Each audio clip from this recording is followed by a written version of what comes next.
제88편 고라자손의 찬송시 곧 에스라인 헤만의 마스길. 인도자를 따라 마할랏 르안롯에 맞춘 노래.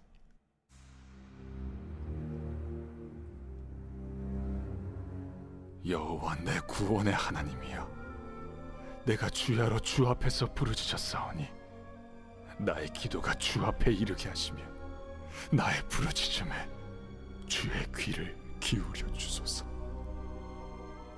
물은 나의 영혼에는 재난이 가득하며 나의 생명은 수월에 가까웠사오니 나는 무덤에 내려가는 자같이 인정되고 힘없는 용사와 같으며 죽은 자 중에 던져진 바 되었으며 죽임을 당하여 무덤에 누운 자 같으니이다.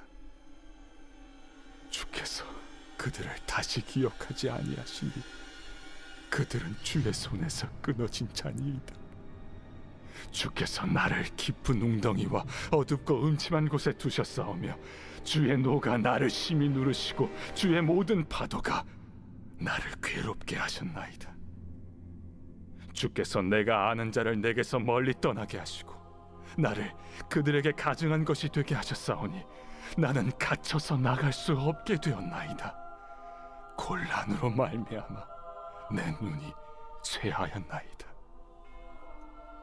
여호와여, 내가 매일 주를 부르며 주를 향하여 나의 두 손을 들었나이다. 주께서 죽은 자에게 기이한 일을 보이시겠나이까? 유령들이 일어나 주를 찬송하리이까? 주의 인자하심을 무덤에서, 주의 성실하심을 멸망 중에서 선포할 수 있으리이까? 흑암 중에서 주의 기적과 이즘의 땅에서 주의 공의를 알 수 있으리이까? 여호와여, 오직 내가 주께 부르짖었사오니 아침에 나의 기도가 주의 앞에 이르리이다. 여호와여, 어찌하여 나의 영혼을 버리시며 어찌하여 주의 얼굴을 내게서 숨기시나이까? 내가 어릴 적부터 고난을 당하여 죽게 되었사오며 주께서 두렵게 하실 때 당황하였나이다. 주의 진노가 내게 넘치고 주의 두려움이 나를 끊었나이다. 이런 일이 물같이 종일 나를 애우며 함께 나를 둘러쌌나이다. 주는 내게서 사랑하는 자와 친구를 멀리 떠나게 하시며 내가 아는 자를 흑암에 두셨나이다.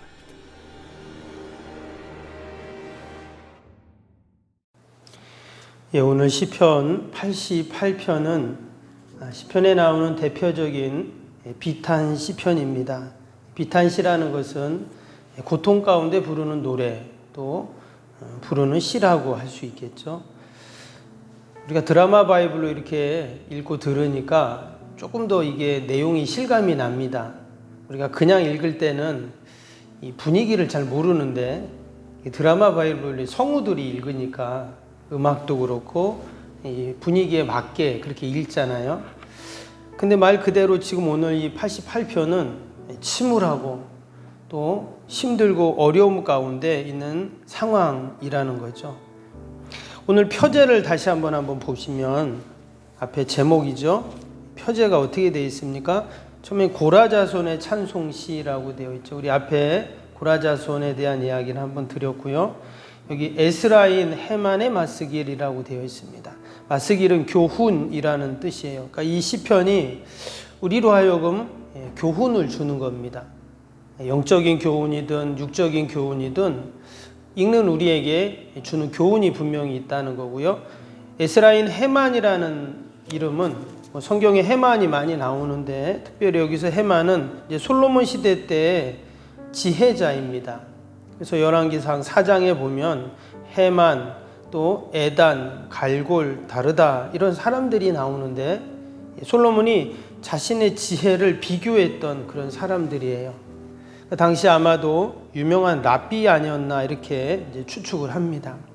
그리고 또 마지막에 인도자를 따라 마할랏 르안롯에 맞춘 노래라고 그랬어요. 그래서 마할랏 르안롯이라는 말은 고통 또는 질병이라는 뜻입니다.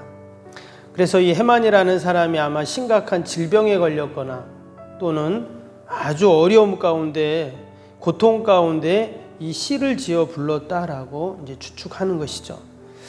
그러니까 지금 이 전반적으로 분위기가 이렇게 좀 침울하고 어두운 이유는 지금 내가 너무나 몸이 힘든 거예요. 아니면 상황이 너무 어려운 겁니다. 그런 상황 속에서 하나님께 도움을 구하고 또 하나님의 구원을 소망하는 그런 시편이죠. 근데 우리가 앞에 나왔던 다른 비탄 시들도 보면 처음에는 자신의 어려움을 막 하나님께 이야기하죠. 그리고는 마지막 부분에는 어떻게 했습니까? 대부분 하나님께 감사하고 찬양하고 또 구원의 소망에 대해서 기뻐하는 그런 내용으로 다 끝났는데 오늘 이 88편은 조금 다릅니다. 마지막까지 아주 침울하고 어두움 가운데 끝나고 있어요. 오늘 마지막 18절을 한번 보시면 마지막 18절에 뭐라고 했냐면 주는 내게서 사랑하는 자와 친구를 멀리 떠나게 하시며 내가 아는 자를 흑암에 두셨나이다. 지금 자신도 힘든데 자기의 사랑하는 사람들, 친구들, 아는 사람들 다 그 사람들도 보니까 흑암 가운데 어려움 가운데 있다. 이러면서 지금 시편이 끝나고 있어요. 왜 지금 이렇게 어려운 이야기를 하고 마지막까지 또 분위기가 이렇게 어두운가? 오늘 시편이 우리에게 주는 교훈이 과연 무엇인가? 먼저 오늘 3절 다시 한번 보겠습니다. 3절에 보니까 물은 나의 영혼에는 재난이 가득하며 나의 생명은 스올에 가까워 싸우니. 스올이라는 것은 죽어서 가는 세상 또는 무덤을 말합니다. 그러니까 지금 사람이 재난 가운데 고통 가운데 그가 있을 뿐만 아니라 죽음 가까이 지금 다다랐다는 이야기를 하고 있어요. 이어지는 5절에도 나오죠. 죽은 자 중에 던져진 바 되었으며 죽임을 당하여 무덤에 누운 자 같으니이다. 주께서 그들을 다시 기억하지 아니하시니 그들은 주의 손에서 끊어진 자니이다. 무덤에 가까운 정도가 아니라 여긴 뭐라 그랬습니까? 죽은 자 중에 던져졌다 이렇게 말을 했어요. 시체가 쫙 있는데 마치 내가 거기 던져진 것처럼 너무나 힘든 거죠. 죽을 만큼 힘들다 하는 그런 고백입니다. 뿐만 아니라 8절도 볼까요? 8절에도 보니까 주께서 내가 아는 자를 내게서 멀리 떠나게 하시고 나를 그들에게 가증한 것이 되게 하셨사오니 나는 갇혀서 나갈 수 없게 되었나이다. 그 힘들고 어려운 상황에서 마치 죽을 것 같은 상황에서 벗어나고 싶은데 지금 뭐라고 했어요? 내가 갇혀 있다 이렇게 말을 했어요. 그러니까 문제 해결을 할 수가 없는 그런 상황입니다. 여러분 이쯤 되면 어떤 마음이 들까요? 나 포기하거나 아니면은 뭐 더 이상 아무 소망이 없는 것이죠. 죽을 만큼 힘들고 또 벗어나고 싶지만 막 갇혀서 나갈 수가 없고 지금 시편 기자가 내가 지금 이런 상황입니다. 이렇게 지금 이야기를 하고 있는 것입니다. 근데 이 헤만이라는 사람 앞에서도 표지에서 잠깐 말씀드렸지만 마치 당시에 유명한 납비와 같은 솔로몬의 지혜와 비교할 정도로 대단한 지식을 가지고 있는 그런 사람입니다. 근데 이런 사람이 이런 고통을 당하고 있는 거예요. 나쁜 짓을 하거나 문제가 있는 사람이 자신이 잘못해서 그런 어려움을 당한다면 그렇다 생각하죠. 근데 모든 사람의 부러움의 대상이 되고 정말 세상의 지혜를 다 가지고 있는 이런 사람이 지금 어려움을 당하고 해결을 못하고 죽을 것 같고 이러는 거예요.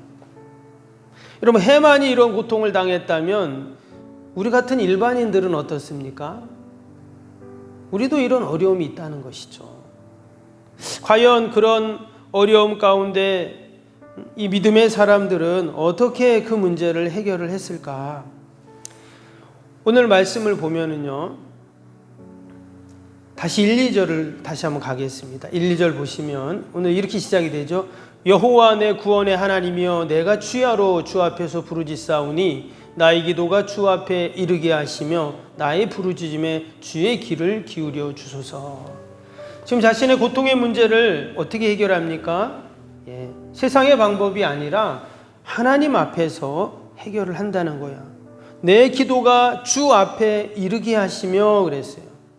1절에도 내가 주야로 주 앞에서 부르짖나이다. 어디서 부르짖는다고요? 주 앞에서. 주님 앞에 나와서 지금 하나님께 부르짖고 지금 문제를 해결해 달라고 하는 거죠.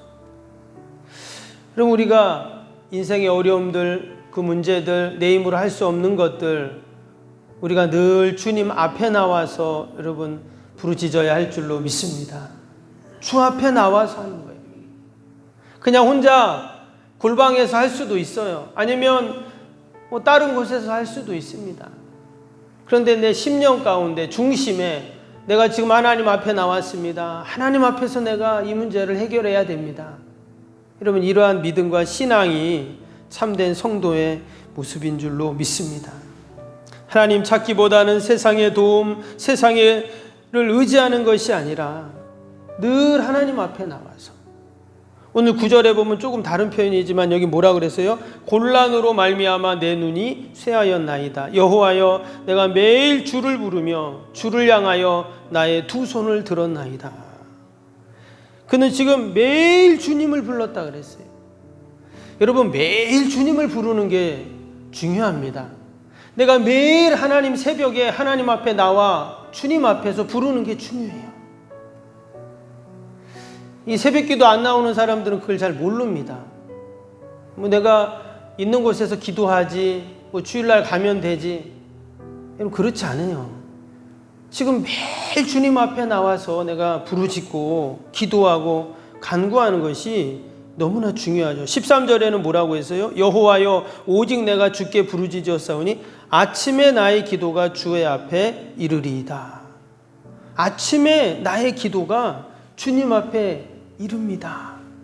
이러한 믿음을 갖고 그가 아침에 새벽에 기도하고 있는 것이죠. 이 새벽에도 우리가 함께 믿음으로 기도할 때 내 힘으로 할 수 없는 인생의 문제들을 하나님이 반드시 여러분 해결해 주실 줄로 믿습니다. 아멘. 우리 아는 목사님이 지난 휴가 때 제가 잠깐 예배를 드렸는데 개척을 하셨어요. 개척을 하셨는데 참 놀랍더라고요. 하나님이 야, 정말 살아계시구나 하는 거를 느끼겠더라고요. 참 희한하게 하나님이 이렇게 사람을 만나게 하시고, 그것을 내가 계획한 것이 아니고, 처음에는 어느 상가를 이렇게 비어있는 사무실 이렇게 빌려가지고 이제 임대료를 내고 하려고 그 전날 가서 그 업자를 만나고 이제 계약을 하려고 했대요. 그리고는 이제 다음 날이 돼가지고 찻집에 가서 차를 마시는데 그 찻집이 주일날 쉰다는 거예요. 그래요? 그러면 우리 좀 주일날만 좀 빌려주실래까? 예, 쓰세요 그러더래요. 그래갖고 그 사무실을 한 200평, 그 임대료가 한 달에 280만 원인데 넓어요, 홀이. 근데 그 찻집에서 매주 20만 원씩 내고 계세요 그랬다는 거예요. 야, 제가 그 얘기도 깜짝 놀랐어요. 개척하는데 무슨 뭐가 있겠어요? 근데 하나님이 그렇게 도우시고 인도하시고 또 사람을 만나게 하시고 그렇게 하나님이 인도해 가시더라고요. 그분이 기도를 많이 하시거든요. 하나님께서 세상의 도움, 세상에 의지하는 것이 아니라 하나님을 향하여 두 손 들고 하나님 앞에 나와서 하나님께 간구하니까 하나님이 그렇게 도우시고 여러분 인도해 가셨는 줄로 믿습니다. 오늘 이 시편 기자는 죽음 같은 고통 가운데서도 변함없이 하나님을 지금 의지하고 있습니다. 오늘 1절 다시 보시면 여호와여 내 구원의 하나님이여 내가 주야로 주님 앞에 부르짖나이다 그랬어요. 주야로 하나님 앞에 내가 지금 늘 하나님을 생각한다는 말이겠죠. 늘 하나님 앞에 내가 이 어려움들을 아뢰고 하나님의 도움을 구한다 이런 말입니다. 앞에서는 겉으로 보기에는 하나님을 원망하는 것 같고 불평하는 것 같고 여전히 낙심하는 것처럼 보였지만 그렇지 않았습니다. 11절 볼까요? 주의 인자하심을 무덤에서 주의 성실하심을 멸망 중에서 선포할 수 있으리까. 그가 여전히 하나님을 의지하고 있어요. 원망할 수 있고 불평할 수 있지만 그 하나님의 인자하심, 그 하나님의 성실하심을 기억하고 있다라는 거예요. 결국 하나님께서 어떻게 하십니까? 하나님께서 그의 기도를 다 들으시고 결국은 그 고난 가운데 하나님이 구원하시는 놀라운 역사가 있는 줄로 믿습니다. 오늘 하루를 우리가 또 시작을 합니다. 새벽에 하나님 앞에 나와 부르짖고 기도하니 하나님께서 우리의 기도를 다 들으시고 오늘도 우리가 살아갈 힘을 주시고 또 우리가 피할 길을 하나님이 보여주시고 또 우리가 나아갈 길을 하나님께서 예비하여 주시는 줄로 믿습니다. 그러한 믿음과 소망을 갖고 오늘 하루도 주님 앞에서 우리가 하루를 시작하고 또 승리하는 복된 하루가 되시기를 주님의 이름으로 축복합니다.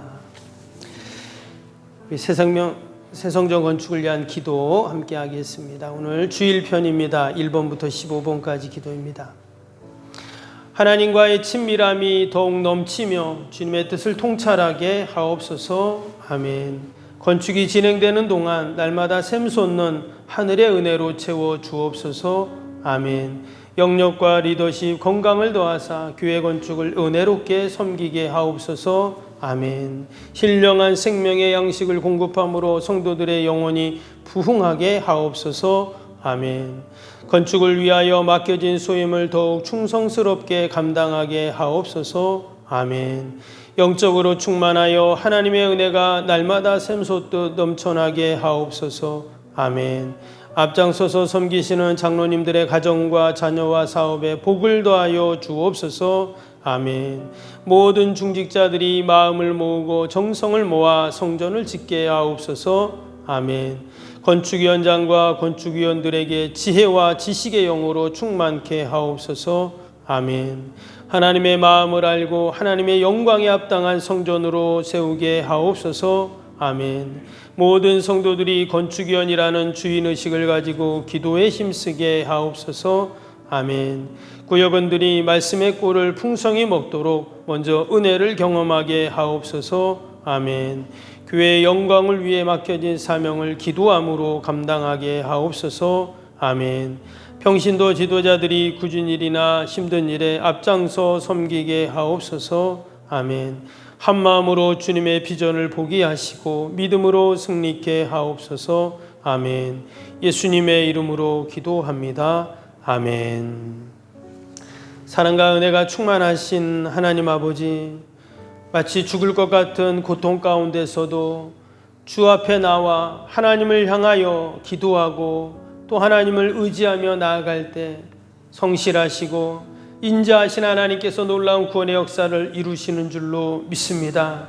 시편 기자의 고백처럼 우리도 이 새벽에 하나님께 기도하고 하나님께 부르짖어 하나님의 도우심을 경험하는 복된 하루가 되게 하여 주옵소서.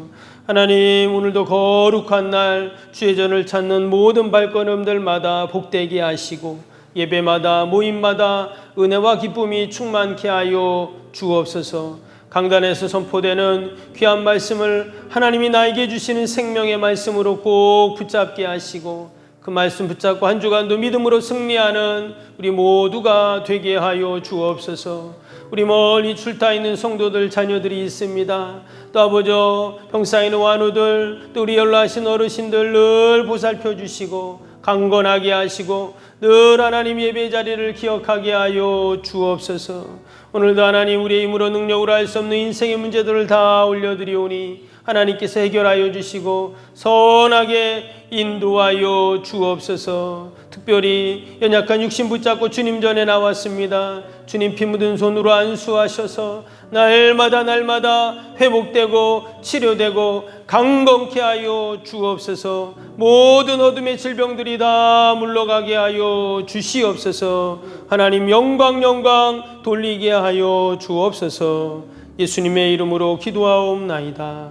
아멘. 하늘에 계신 우리 아버지, 아버지의 이름을 거룩하게 하시며 아버지의 나라가 오게 하시며 아버지의 뜻이 하늘에서와 같이 땅에서도 이루어지게 하소서. 오늘 우리에게 일용할 양식을 주시고 우리가 우리에게 잘못한 사람을 용서하여 준 것 같이 우리 죄를 용서하여 주시옵소서.